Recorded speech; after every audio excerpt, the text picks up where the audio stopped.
Ah, Lady Marjorie. Aren't you looking lovely this evening? Lord Tyrion. Your Grace?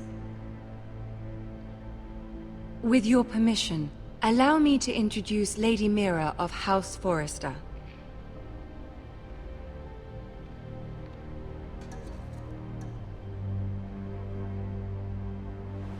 Your Grace.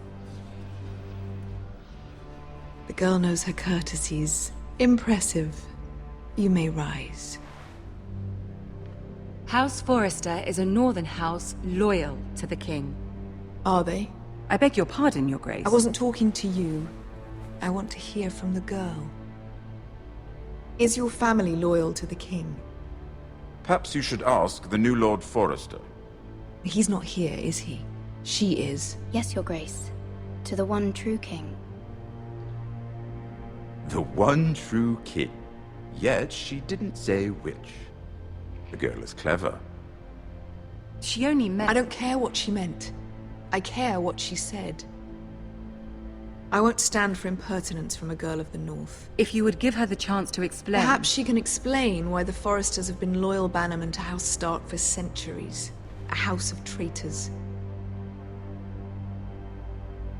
They were the Wardens of the North. We all served at the pleasure of the king. Clever girl.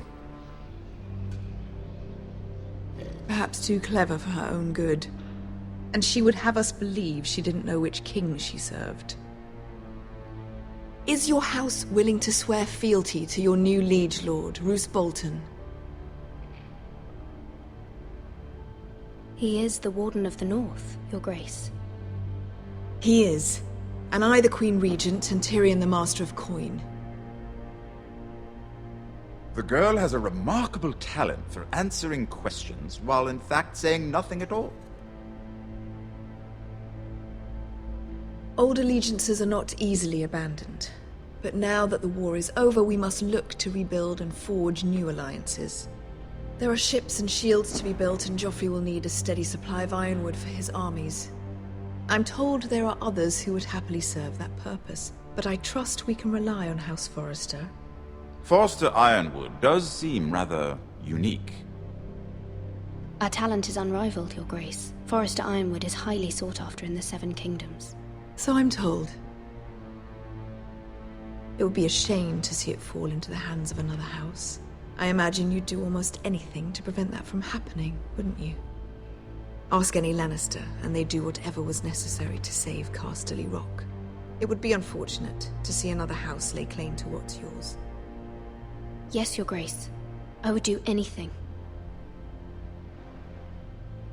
I see. What would you have the girl do, Cersei? It's not as if she fought beside the Starks, wielding a battle axe for the Northern Army. It raises an interesting question, I suppose. Can we truly blame those who end up on the wrong side of the war? Our dear Marjorie here was betrothed to Renly Baratheon on the false assumption that he would one day rule the Seven Kingdoms. Can we fault her for her mistake? Should she be held accountable?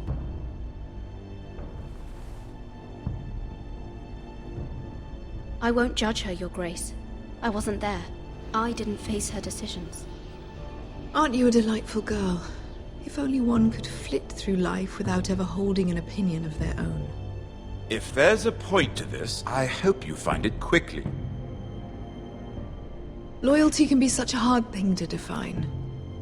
This city alone is filled with all sorts of ambitious opportunists looking to reinvent themselves, pretending to be something they're not. Who knows what lurks within their hearts?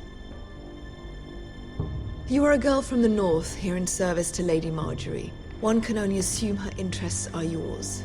Yet loyalty to a king, that must be absolute, beyond question. And if your loyalties were to become conflicted between your king and the very person whom you serve, what would you do then? I'm sure she would... Let the girl answer the question. Go on. I would be true to the king, Your Grace. Well said. I was beginning to worry you didn't have your priorities straight. She is a threat to the crown, isn't she? The most dangerous handmaiden in all of King's Landing. My sense is this girl will say almost anything to get what she wants. Which is not very encouraging. I'd like a word with you, if I may. Of course, Your Grace.